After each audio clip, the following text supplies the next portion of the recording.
Fala pessoal, sejam muito bem-vindos mais uma vez aqui ao nosso canal Mundo Fla React.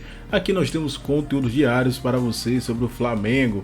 Então se você é novo aqui no nosso canal e puder nos ajudar a trazer conteúdos diários para vocês sobre o Mengão, já deixe seu like, se inscreva, ative o sino e também compartilhe aí nossos vídeos com os seus amigos, que aqui no canal você ficará por dentro de todas as notícias e últimas atualizações do Flamengo. Galera, preparei aqui para vocês dois cortes. O primeiro aqui com baitas amigos aqui, o programa da Band Esporte com Craque Neto e companhia, também do canal aqui da ESPN Brasil, do Grupo Disney aí. Falaram aí sobre a vitória do Flamengo 2-1 contra o Botafogo e também aqui da renovação aí que pode estar saindo do Mengão de Bruno Henrique. Boa, Bruno Camarão, pensa igual. Vamos lá então, falar de Botafogo e Flamengo, que por sinal, você acha que foi pedido, pra mim foi pedido o gol do gol contra do Marlon Freitas, foi o impedidaço, mas ninguém falou. Ninguém falou. Primeira pessoa a falar, pra mim, Marília Ruiz, ontem, no apito final, só um minuto. Pedido. Impedidaço o gol. Mas aí vocês esquecem muito rápido. A gente quer mostrar esse lance aqui, Casagrande? Vai, coloca então. Pode colocar. Vou mostrar o impedimento. Ó, tem a bola do outro lado, certo? Ó, pedido. Porque ele participa da jogada, ele influencia o Marlon a chutar a bola. Impedido, meu irmão. O VAR não chamou, ninguém fez nada. Gol, ó, dá uma olhada aí, ó. Pronto, acabou. Impedido.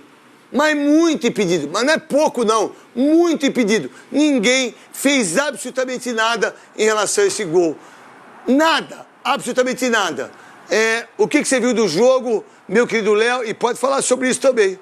Pode falar o que quiser, né? O Bruno Henrique estava em posição irregular, mas para mim o Marlon faria o gesto técnico errado e erraria essa bola de qualquer forma. Acho que ele teve um erro técnico ali, independente do Bruno Henrique. Não, erro técnico tudo bem, mas o que ele fez, ele participou da jogada impedido. De qualquer forma, nada justifica o pronunciamento do Bruno Lage depois do jogo. Acho que o Botafogo fez uma partida bem abaixo. Ele demorou para mexer dentro da equipe, ele tem uma alteração do que era a equipe com o Luiz Castro, que trabalhava com o Júnior Santos do lado direito. Ele opta por um jogador a mais de meio, o Tietchan tem feito esse lado direito às vezes, e entrou dentro do jogo também. Mas foi um Botafogo que deu pouco suporte ao JP, o lateral direito, e as jogadas do Flamengo saíam a partir do Bruno Henrique, do lado esquerdo, que é um cara que tem esse 1 contra 1 muito bom. O lateral do Botafogo ficava no mano a mano a todo momento. Então acho que passava muito por essa falha do lado direito da defesa do Botafogo, do lado esquerdo do ataque do Flamengo, as principais chances do rubro-negro dentro da partida. O Botafogo fez um jogo bem abaixo da média, a vitória do Flamengo foi merecida e eu não vejo acho que o Bruno Lage acabou criando toda uma situação para uma derrota que seria simples. É uma derrota no clássico para o Flamengo, ninguém gosta de perder para um grande rival. Mas a forma como ele conduziu o episódio, a explanação que ele faz, entrega o cargo na sequência. Tá aí? Então bota aqui. A pressão sobre mim é tranquilo, eu aguento isso tudo, mas eu sinto que sobre essa coisa de que só olharem para o meu percurso no Botafogo, acho que há uma pressão. Que idiota. Bom, Neto, é uma declaração totalmente ao contrário do que o Luiz Castro falava, né? O Luiz Castro era um cara que nas entrevistas, ele era muito bom nas entrevistas, como bom treinador também, por isso que está onde está, mas eu acho que ele mostrou aí uma imaturidade muito grande, né? De falar isso. Ele criou um problema, se ele quis fazer alguma coisa para tirar, para fazer uma cortina de fumaça... Foi muito pior, né? Ele criou um problema para o time que não tem. Que pressão que é essa? 12 jogos no Engenhão, perdeu 1. Não tem pressão nenhuma. Que pressão que tem em cima dele, em cima dos jogadores, cara? A derrota dele, Bruno Lage, foi a primeira no Campeonato Brasileiro. Cara. E o time tá 10 pontos na frente. Pra que falar isso? Eu acho que isso que o Botafogo fez, né? O que o técnico, que o Bruno Lage fez, é o que pode dar uma virada no campeonato. Porque se continuar no mesma toada, o Botafogo vai perder um jogo, vai ganhar, e vai chegar no final, beleza. Agora, cria uma polêmica dessa, cria um negócio desse, vai jogar no próximo jogo, perde. Daí vai falar que foi a declaração do treinador. Ele criou um fato novo que não precisava ser criado, cara. Desnecessário que nem tem. Não tem. Trouxe um problema que não existe. Então acho que ele foi muito mal nessa declaração aí. Bruno Camarão da Band News arrebentando a boca do balão.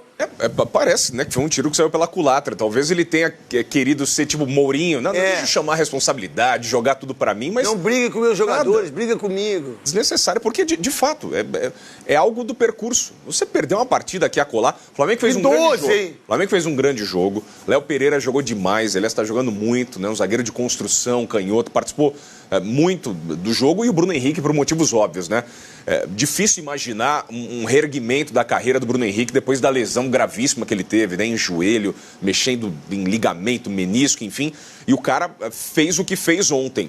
E a gente estava falando, né, abrindo esse jogo sobre a arbitragem. O Rafael Claus, que apita esse jogo, na semana anterior, foi condicionado pelo VAR a expulsar um jogador do Atlético Paranaense depois de uma cotovelada. O lance foi idêntico ao que o Bruno Henrique fez no Vitor Cuesta. E ele não mudou a opinião, manteve o cartão amarelo. Sequer foi chamado ali, inclusive, para reavaliar. Então, assim, a arbitragem brasileira, que é calamitosa como um todo, ela peca muito na questão do critério do mesmo árbitro de uma semana após a outra. Ele poderia ter mudado, claro, o andar do jogo. Primeiro com esse gol do Bruno Henrique, que eu acho que é um impedimento discutível, né? Uma parte subjetiva da participação dele ou não. Mas a cotovelada do Bruno Henrique, ela foi muito parecida com a que o próprio Rafael Claus avaliou como cartão vermelho na semana passada. Então ele não pode mudar realmente de ideia, de entendimento sobre o que é um lance brusco ou não. Pra você, Mauro Galvão, o Botafogo ganha ainda o campeonato? Ou essa entrevista do Bruno Lage, que tentou tirar a responsabilidade dos jogadores, não pressionou? Que pressão, velho! Saiu da Sul-Americana, tudo bem, acabou, só perdeu um jogo em 12, tem 51 pontos. Acho que é o time que mais vitórias tem. Mauro Galvão. Pois é, não deu para entender, né, essa reação dele. Não sei se a cobrança é muito grande. A gente sabe que aqui no Brasil existe, né, a cobrança. Talvez ele não esteja acostumado, mas quando você treina um time grande, né, como o Botafogo, você tem que estar acostumado com isso. E eu acho que ele vai ter que começar a entender que realmente, depois que você tem um jogo cansativo, né, desgastante como esse, tem que atender a imprensa. E muitas vezes, se você não estiver preparado, você pode soltar uma pérola dessa aí, né? Totalmente desnecessária. Os resultados acontecem, o Botafogo tem uma diferença muito grande. Achei ali que no lance do Bruno Henrique, a bola parece que bateu no jogador do Botafogo. Eu não sei se isso tira o impedimento ou não. De qualquer forma, o que a gente está vendo aí, né, o golaço do Bruno Henrique, mas chama atenção uma coisa: se você vai jogar contra o Bruno Henrique, você vai deixar ele sozinho contra o lateral direito? Porque você vê que o jogador... Quem que é esse menino? O JP. O lateral. O JP... Não pode dar o lado direito. Não dá o lado direito, tira o lado direito dele, dá o fundo pra ele, rapaz. Como é que ele dá o lado direito pro rapaz? Que idiotice. Mas tem que encostar um volante ali, Neto. Tem que encostar um volante ali junto com ele, pô. Pelo amor de Deus, isso aí é a coisa mais antiga. Vamos lá, então. Pra você, há a possibilidade do Palmeiras ainda ultrapassar o Botafogo? Pra mim, não. Pra mim, o Botafogo é campeão. Não, eu acho muito difícil. Eu acho que o Botafogo tem uma gordura para queimar ainda. E eu não acredito que ele vai jogar tão mal assim. Esse resultado também, a gente tem que... Vitória por 2-1. Mari, pode ser aquele momento de virada do Sampaoli à frente do Flamengo? Agora sim, agora vai? Pode ser? Poder pode, né? Poder pode. A gente ainda não viu isso, assim. A gente até criou essa expectativa em alguns momentos da temporada. Claro que pode. Tem condição, tem time para isso, tem elenco para isso, tem jogadores para isso. Tem um trabalho ali que realmente acontece para isso. Mas a gente ainda não teve uma sequência de desempenho e bons resultados para afirmar que sim, que vai ser isso. Ainda é um Flamengo que tem questões internas, não sei se foi uma vitória com capacidade de esquecer tudo que já aconteceu nesse time do Flamengo. A gente já viu que tem coisas que também não acontecem nesse time. Você viu algo em campo, André Kfouri, que te mostra que é esse Flamengo que vai seguir, que pode ser uma nova vida com o Sampaoli?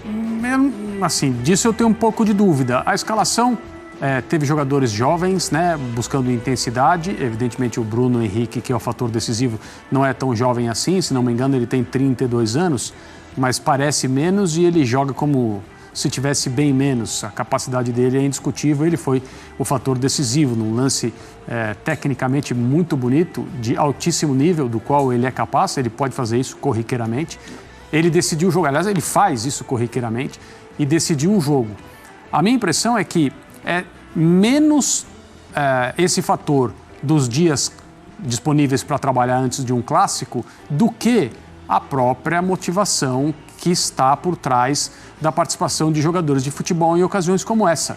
Enfrentar o líder do campeonato, um rival, uma equipe que está tentando se reerguer, um clube que tenta se reerguer, que venceu o Flamengo no primeiro turno, que lidera o campeonato por uma larga margem, todo mundo dizendo, mas e o Flamengo? Como é que pode estar X? Quantos pontos o Flamengo está atrás do Botafogo antes da rodada? Eram 12. Eram 15, 15, né? E agora 12, é isso? Exato. Então, assim, como que pode ser algo, como que se dá algo assim? O Flamengo realmente está muito abaixo. E aí acho que os jogadores entendem que é a ocasião certa para mostrar. Eu acho que as próximas partidas vão nos contar se isso aí foi uma coisa bem ocasional. Sim. E nós vamos voltar a ver um comprometimento como esse em campo na final da Copa do Brasil. Eu tenho convicção que sim. O Flamengo vai aparecer na decisão contra o São Paulo. Não dá para ser diferente, os jogadores sabem disso. Então, independentemente dos problemas internos, de relacionamento, aqueles que não toleram o treinador que trabalha no clube hoje, aqueles que gostam dele, mas gostam porque estão jogando mais, tudo isso vai ser deixado de lado, porque são 2 partidas que valem troféu. E essa, contra o Botafogo, tinha um outro valor também. O campo ajuda, bom gramado, diferentemente do Maracanã. Jogadores do Flamengo são muito técnicos, os do Botafogo também são, mas estão acostumados a atuar ali. Tudo acabou conspirando, digamos assim, para uma atuação diferente do ponto de vista coletivo que o Flamengo teve. E também o trabalho. É óbvio que não se pode negar que treinadores de competência pedem mais tempo e acabam não mostrando, é preciso mostrar. E isso também entra nessa computação de uma boa atuação do Flamengo. Pois é, o tapetinho foi realmente muito, pelo menos mostrou o Flamengo um futebol muito mais consistente. Agora, Mari, a gente tem aquela coisa, né? Ninguém consegue jogar futebol de uma hora para outra, mesmo que esse time seja o Flamengo. Só que às vezes o Flamengo mostra isso. Em uma partida ele não joga absolutamente nada, na outra ele simplesmente aparece. E aí o que faz a gente acreditar, olha, é muito de motivação, é muito de como essa equipe entra em campo na sua parte anímica. Em Copa do Brasil, se tem algo que não pode ficar para trás ou que não vai ficar para trás, é essa parte anímica. Aí o torcedor de São Paulo já fica olhando de uma maneira ainda mais preocupada com o adversário Flamengo? Não sei se mais preocupada, mas preocupada. Porque não é de hoje, né? O Flamengo, até esses jogadores, eles têm participado de decisões, eles têm mostrado um poder de decisão na individualidade. Tem jogadores, principalmente, que na hora ali da decisão aparecem mais ainda, né? O Gabriel, ele pode não ter entrado ontem, mas se entra final de Copa do Brasil, obviamente que o torcedor do Flamengo tem toda a confiança de que ele vai dar uma resposta. Então, acho que tem o poder de mobilização e tem também da capacidade do entendimento do que o próprio jogador sabe fazer, né?